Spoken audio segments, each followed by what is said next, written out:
कि तुम्हारे वास्ते मैंने विमल आसन बिछाया है। उस समय भगवान को कहना है कि प्रभु मेरा जो ये हृदय है, इस हृदय को मैंने मंदिर माना है और मैंने सुना है कि तू हृदय रूपी मंदिर में रहता है, लेकिन जब मैं अपने हृदय को टटोलता हूँ तो मुझे तो आप कहीं दिखते ही नहीं हो। तो क्या आप मुझ पर कृपा नहीं करना चाहते हैं? क्या मैं आपका भक्त नहीं बन सकता?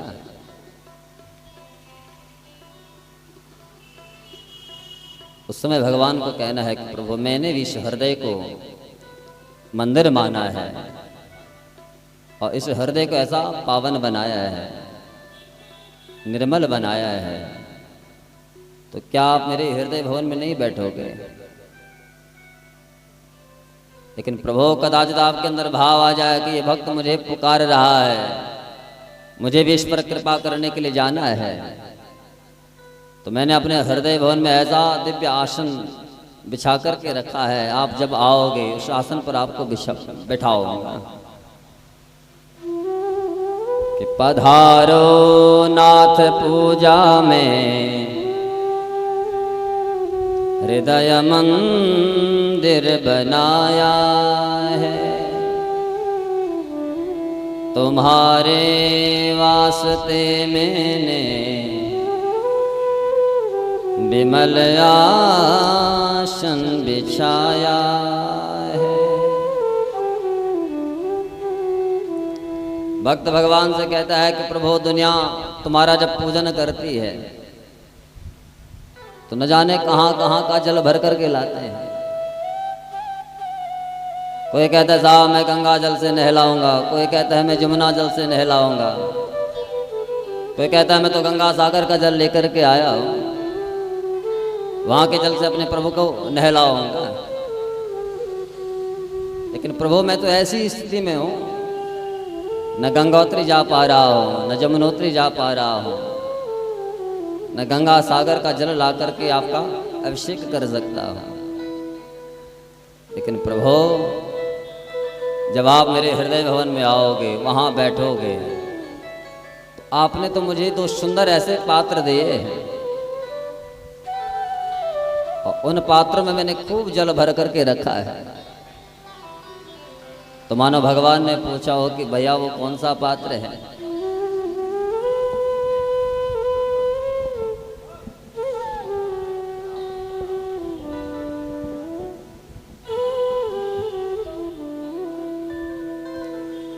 कि लिए जब नेत्र पात्रों में, लिए जब नेत्र पात्रों में खड़ी पद पंकज धोने को, अब पहन लो प्रेम का गजरा बहुत रुचि कर बनाया है। भक्त कहता है कि प्रभु मेरे जो नयन रूपी पात्र हैं, इन पात्रों में खूब जल भर करके रखा है। जब आप आओगे ना, प्रेमाश्रमों के द्वारा आपका खूब अभिषेक करूंगा, आपको खूब नहलाऊंगा। तो भगवान ने कहा दुनिया तो मेरा खूब श्रृंगार करती है, दिव्यात दिव्य श्रृंगार, नाना अलंकारों से मुझे सजाते हैं, तो तुम किसे सजाओगे? तो भक्त कहता है कि प्रभु मैंने आपसे प्रेम किया है। हमारे मध्य में हमारे आचार्य लोग पहुंचे हैं, आप सबका व्यासपीठ से स्वागत है, अभिनंदन है। तो भक्त कहते हैं कि मेरे पास तो प्रेम का ऐसा दिव्य गजरा है, मेरे हृदय में खिले हुए जो प्रेम के पुष्प हैं, उस पुष्पों को चुन करके लाया। इसलिए जब आओगे, हृदय में बैठोगे, नेत्रों के जल से स्नान कराऊंगा और प्रेम का जो गजरा है उस गजरे से आपको खूब सजाऊंगा, खूब आपका श्रृंगार करूंगा। पहन लो प्रेम का गजरा, बहुत रुचि कर बनाया है। लेकिन मानो भगवान उस भक्त से कहते हो कि भैया दुनिया तो मुझे न जाने क्या क्या चढ़ा दी है, तेरे पास क्या है चढ़ाने के लिए? भक्त कहता है मेरे पास कुछ नहीं है। कि वैसे नियम है, भगवान के द्वार पर जब जाना है तो खाली हाथ नहीं जाना चाहिए। पत्रम पुष्पम फलम तोयम यो मे भक्त्या प्रयक्षते। कोई पत्ता मिल जाए, कोई पुष्प मिल जाए। वैसे इस श्लोक की बड़ी दिव्य व्याख्या है, भागवत जी में भी है और गीता में भी है कि भगवान के पास जब जाना है तो पत्रम चढ़ाना क्या है? बोले पत्ता। काय का? भगवान शंकर को तो बेलपत्र प्रिय है। क्यों? और न मिले तो तब क्या चढ़ाना है? तो एक फूल का ही पत्ता मिल जाए, क्योंकि नाम तो लिया नहीं है। पत्रम, कोई भी पत्ता मिल जाए। और कितने चढ़ाने उसकी भी कोई चर्चा नहीं है। ना एक की चर्चा, ना 11 की चर्चा, ना 108, ना 1008। पत्रम, क्योंकि एक वचन है, एक पत्ता जो आपके हाथ लग जाए। क्योंकि ये प्रकृति तो भगवान के द्वारा बनाई हुई है, तो जो आपको उपलब्ध है। जब भगवान शंकर धतूरे को ग्रहण कर सकते हैं, भांग को ग्रहण कर सकते हैं, तो संसार के अन्य अन्य जो पेड़ पौधे हैं तो क्या उनको ग्रहण नहीं करेंगे? इसलिए कहा पत्रम, एक पत्ता जो आपको मिल जाए। पुष्पम, एक पुष्प। कौन सा? उसका कोई नाम नहीं, जो आपको मिल जाए। गेंदा मिल जाए तो गेंदा ही चढ़ा दो, कमल मिल जाए तो कमल ही चढ़ा दो। जो आपको मिले, जो आपके सामने उपलब्ध है। फलम, एक फल, उसका भी कोई नाम नहीं। अतोयम, जल, तो कौन सा जल, कहाँ का जल, उसकी भी कोई चर्चा नहीं। इसलिए जब कुछ न मिले तो लिए जब नेत्र पात्रों में, खड़ी पद पंकज धोने को। पहन लो प्रेम का गजरा, बहुत रुचि कर बनाया। भक्त कहता है प्रभु मेरे पास कोई वस्त्र अलंकार भी नहीं है। तो भगवान ने कहा फिर मेरा श्रृंगार करेगा किससे? तो कह रहा है खूब सजाऊंगा, तो सजाएगा कहाँ से? तो तेरे पास कुछ है ही नहीं। तो भक्त कहता है कि प्रभु तुम्हारे लिए हृदय में श्रद्धा है, प्रेम है, वो भाव है, इसलिए श्रद्धा के ही वस्त्र आभूषण मैंने बनाए हैं। श्रद्धा के वस्त्र आभूषण करूं मैं आपको अर्पण। और नवल नैवेद्य कीर्तन का बहुत रुचि कर बनाया है। कहा प्रभु मैंने तो आपसे प्रेम किया है, आपके लिए हृदय भवन में श्रद्धा है। जब आप आओगे तो श्रद्धा के ऐसे दिव्यात दिव्य वस्त्रालंकारों से आपको ऐसा सजाऊंगा कि आप भी देखते रह जाओगे। हाँ, बड़े बड़े धनवान पदवान जो आपको नाना अलंकारों से अलंकृत करते हैं, मेरा जो श्रृंगार है उसके उनका श्रृंगार मेरे श्रृंगार के सामने फीका पड़ जाएगा। क्योंकि भगवान धन नहीं देखते। हम तो हमेशा अपनी कथाओं में कहते हैं यहाँ आकर के इसको चढ़ाने की आवश्यकता नहीं है। नहीं, आप यहाँ आकर के पुष्प भी चढ़ा दो श्रद्धा से, भाव से, वही आपका कल्याण कर जाएगा। लेकिन शर्त वही है, भाव होना चाहिए। भगवान धन नहीं देखते, आपने कितना चढ़ाया, करोड़ों चढ़ा दिए, नहीं, अभाव है ही नहीं, तो भगवान उसको ग्रहण नहीं करते। अभाव से आपने एक पत्ता भी चढ़ा दिया तो भगवान उसको ग्रहण करने के लिए स्वयं दौड़े दौड़े चले आते हैं। श्रद्धा के वस्त्र आभूषण करो मैं आपको अर्पण, नवल नैवेद्य कीर्तन का बहुत रुचि कर बनाया। मेरे पास तो भोग लगाने के लिए कोई व्यंजन भी नहीं है, लेकिन प्रभु जो ये जिह्वा है ना, ये जिह्वा आपका खूब नाम गाती है। सुंदर मैंने कीर्तन बनाए हैं, आप जब सामने आओगे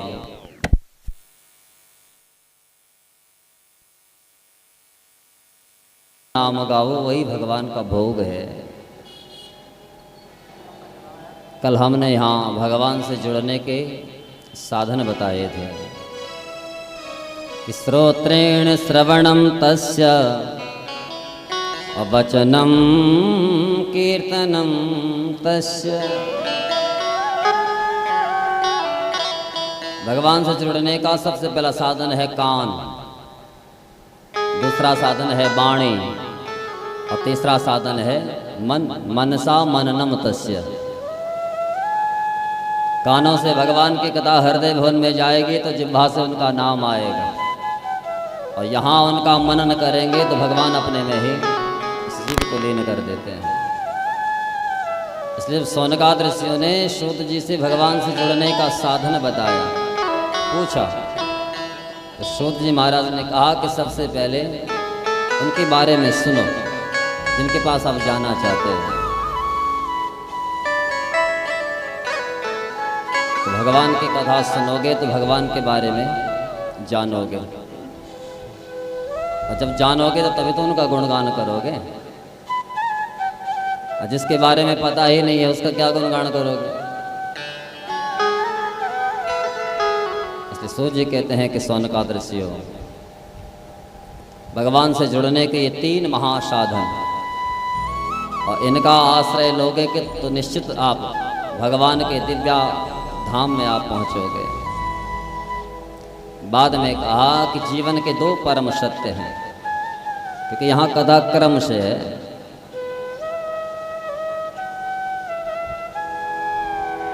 क्योंकि शिव पुराण में केवल ज्ञान ही ज्ञान, हमने प्रथम दिवस भी कहा है तो त्रिवेणी है।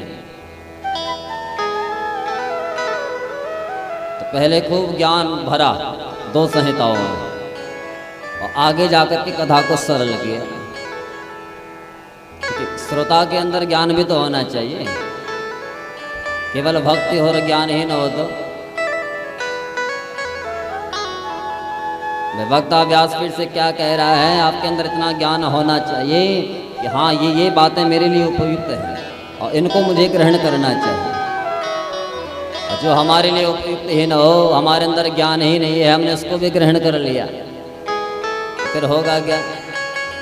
होना क्या है? फिर तो हमारा अकल्याण होगा। अच्छा, एक दृष्टांत से समझो। कहीं कथा हो रही थी तो श्रोता बीच बीच में कहते थे कि सत्य वचन महाराज।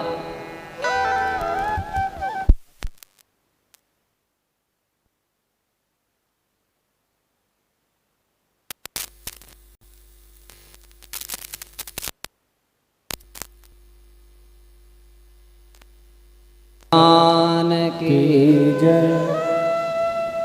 तो कथा चल रही है, व्यास जी कह रहे हैं और श्रोता बीच बीच में कहते हैं कि सत्य वचन महाराज। वक्ता व्यासपीठ से जो कुछ बोल रहा है वो एकदम सत्य है। और व्यास जी को बड़ा आनंद आया कि कितने अच्छे श्रोता हैं, इनकी सब बातें इनके दिमाग में बैठती हैं। और चलते चलते जब 4 दिन हो गए, अब व्यास जी ने वहीं बैठे बैठे श्रोताओं की परीक्षा ले ली कि क्या वास्तव में ये इतने ज्ञानी हैं, इनको इतना पता है कि यहाँ से जो कुछ भी कहा जा रहा है वो एकदम सत्य है, या इनको केवल ये बोलने की आदत पड़ गई। तो व्यास जी ने वहाँ उनका परीक्षण किया। तो व्यास जी ने कहा कि एक मक्खी हिमालय से उड़ी। श्रोता बोले सत्य वचन महाराज।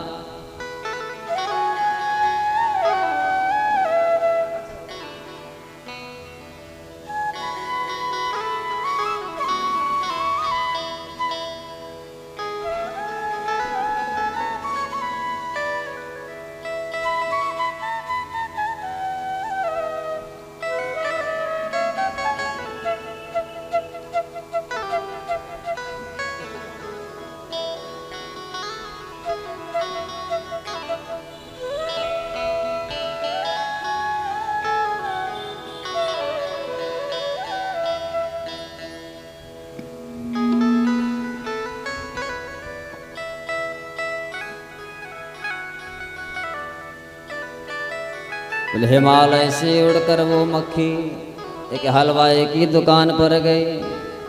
श्रोता बोले सत्य वचन महाराज। और हलवाई की दुकान पर जाकर मक्खी ने 1 किलो बर्फी का डिब्बा उठाया। श्रोता बोले सत्य वचन महाराज। लेकिन व्यास जी का तो दिमाग खराब हो गया। मैं 1 मक्खी 1 किलो बर्फी का डिब्बा कैसे उठा सकती है?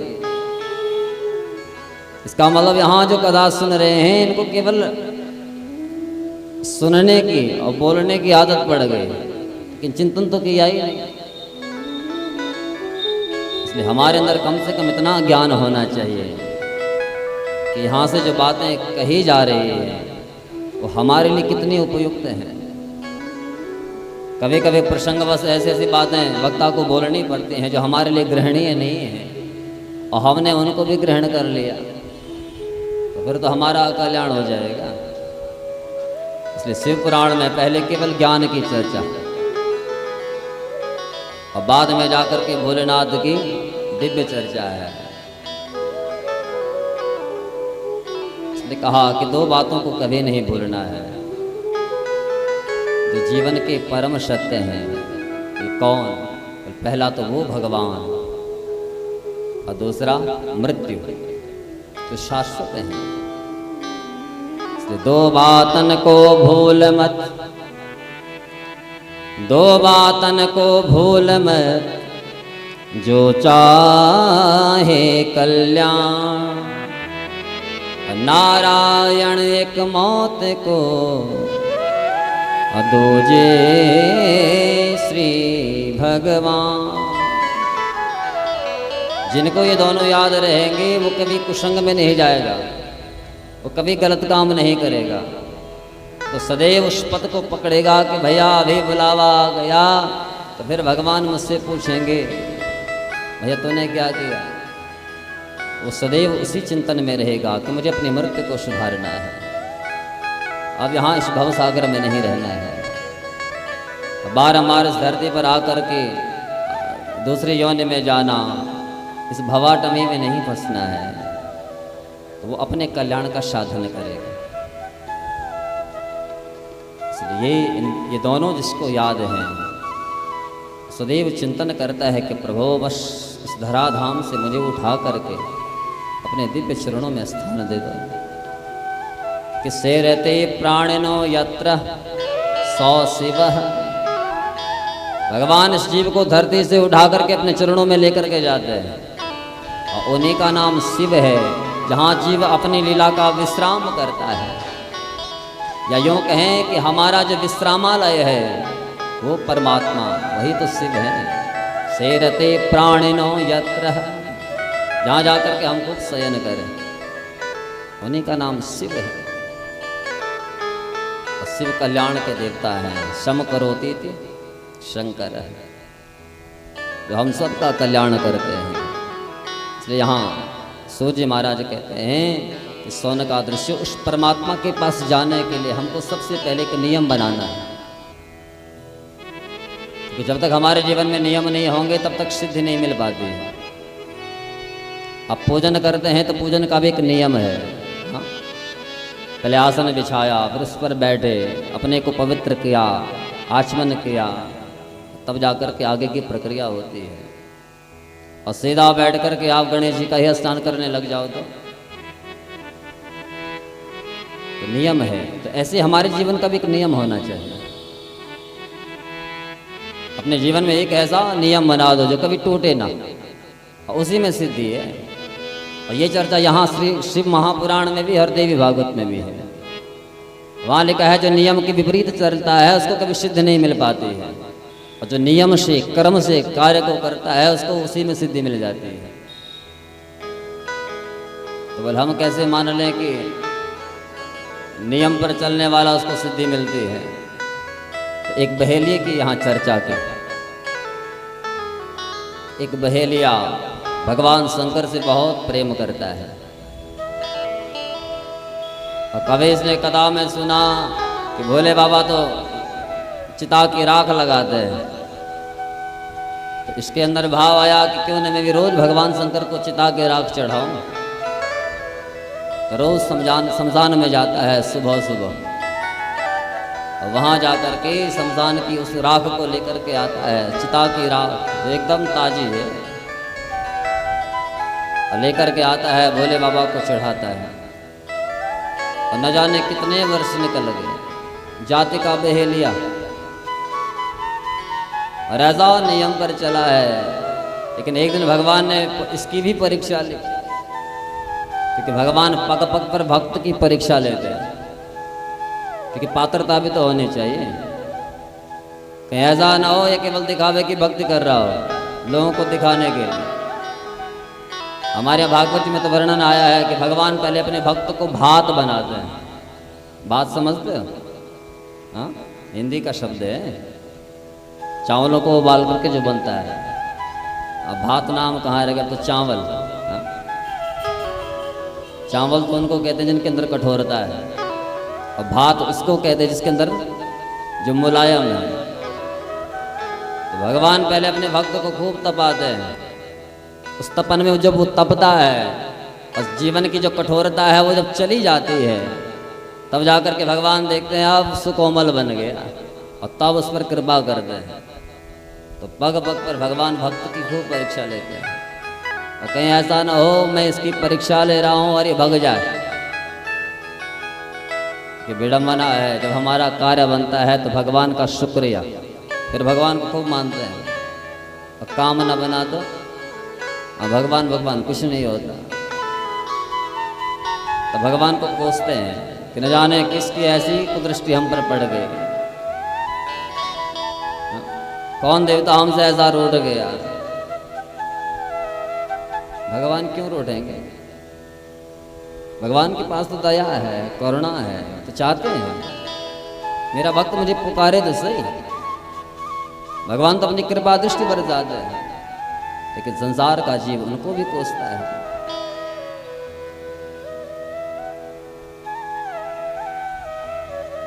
तो इस बहेलिए की भोलेनाथ ने परीक्षा ली। एक दिन जब ये प्रातः काल उठा, बाहर जाकर के क्या देखता है, इतनी मोटी धार जल की बरस रही है, वर्षा हो रही है।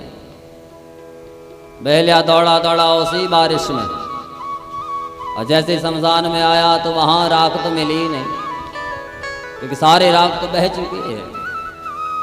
वहां बैठ करके खूब रोया कि आज मेरा नियम टूट गया। रोज आता था प्रातः काल, चिता की राख लेकर के भोले बाबा को चढ़ाता था, आज मेरा ये नियम टूट गया। रोते रोते घर आया। पत्नी ने कहा क्या हुआ, क्यों रो रहे हो? अपनी पत्नी से कहता है कि देखो ना, इतने वर्षों तक कभी मेरे साथ ऐसी घटना नहीं घटी। प्रातःकाल उठ करके भोले बाबा के मंदिर में जाकर के चिता की राख से भोले बाबा का दिव्य श्रृंगार किया, लेकिन आज उस राख से वंचित हो गया।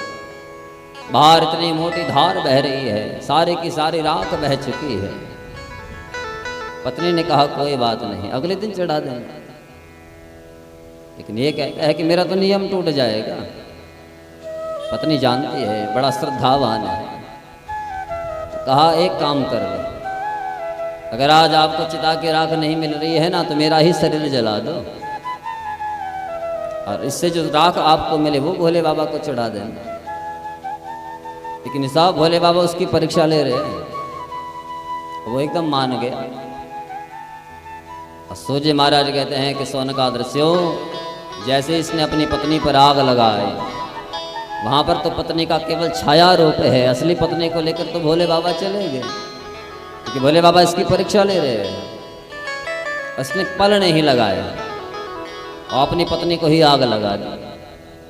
जब राख की डेरी सामने इकट्ठा हो गई, इसने वो राख उड़ाई, बड़ा प्रसन्न हुआ और दौड़ा दौड़ा जैसे भोले बाबा के उस मंदिर में गया, उस पिंडी के ऊपर जैसे वो राख चढ़ाए, उसी समय इसकी पत्नी के जो पाँव के जो पायल थे, जो घुंघरू थे, वो बजने लगे। इसने विचार किया ये घुंघरू तो मेरी पत्नी के पायलों में थे, यहाँ कहाँ से बज रहे हैं। और पीछे मुड़कर के जब देखता है तो वहाँ भोले बाबा के साथ में उनकी पत्नी चल रही है। दौड़ा दौड़ा आया, कहा कि देवी तुमको तो मैंने जला दिया, तुम यहाँ कहाँ से आए। इनकी पत्नी कहती है कि तुमने तो वहाँ जलाया है, लेकिन जिस समय तुम जला रहे थे उस समय तो भोले बाबा मुझे लेकर के चले गए थे। तब भोले बाबा के चरणों में गया, कहा कि प्रभु ये क्या लीला है। भगवान शंकर ने कहा कि मैं तो तेरी भक्ति को देखना चाहता था, क्या इतनी प्रगाढ़ता तेरी भक्ति में है। लेकिन आज मैंने देखा है कि तूने मेरी भक्ति करते करते ये नहीं सोचा कि मैं किसको जलाने जा रहा हूं, क्योंकि तेरे अंदर तो केवल एक भाव था कि मेरा नियम नहीं टूटना चाहिए। देखो आज इस नियम के कारण तेरे सामने खड़ा हो। रोज तो पिंडी पर भस्म चढ़ाता था, आज तेरे सामने यहाँ साक्षात मूर्तिमंत होकर के प्रकट हुआ हो। और उसने तब वहीं बैठे बैठे भगवान शंकर के साकार स्वरूप का खूब श्रृंगार किया है। तो नियम का प्रभाव है, इसलिए उन प्रभु से यही प्रार्थना करनी है, उन शंकर से यही प्रार्थना करनी है कि प्रभु ऐसा नियम हमारे जीवन में भी बनवा दो ना, ऐसी भक्ति हमारे जीवन में प्रकट कर दो। और भक्ति में जब जीव का मन रंग जाता है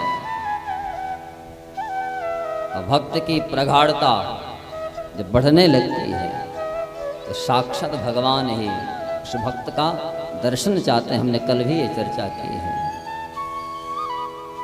रंग दो बाबा रंग दो मुझे भक्ति के रंग में, रंग दो बाबा रंग दो मुझे भक्ति के रंग में, रंग दो बाबा रंग दो मुझे भक्ति के रंग में, रंग दो बाबा रंग दो मुझे भक्ति के रंग में, भक्ति के रंग में, भक्ति के रंग में, भक्ति के रंग में, भक्ति के रंग में, भक्ति के रंग में, भक्ति के रंग में, भक्ति के रंग में, भक्ति के रंग में, रंग दो बाबा रंग दो मुझे भक्ति के रंग में, रंग दो बाबा रंग दो मुझे भक्ति के रंग में, रंग दो बाबा रंग दो मुझे भक्ति के रंग में, रंग दो बाबा रंग दो मुझे भक्ति के रंग में।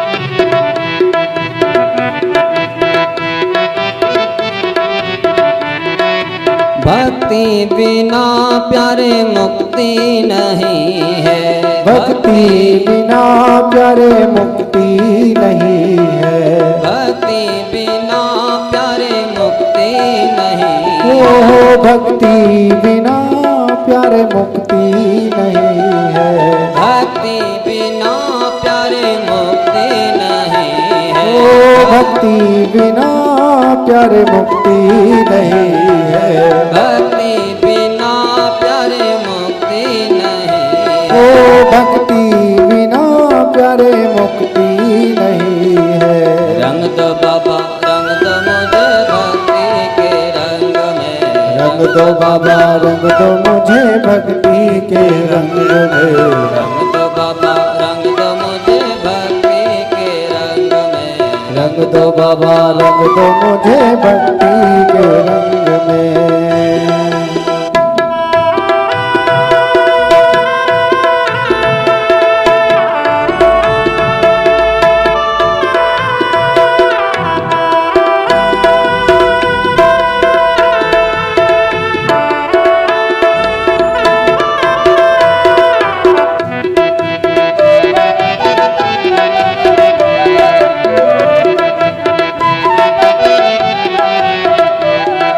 संसार माया का बंधन प्यारे, संसार माया का बंधन प्यारे, संसार माया का बंधन प्यारे, संसार माया का बंधन प्यारे, संसार माया का बंधन प्यारे, संसार माया का बंधन प्यारे। रंग दो बाबा रंग दो मुझे भक्ति के रंग में, रंग दो बाबा रंग दो मुझे भक्ति के रंग में। रंग दो बाबा रंग दो मुझे भक्ति के रंग में, रंग दो बाबा रंग दो मुझे भक्ति के रंग में।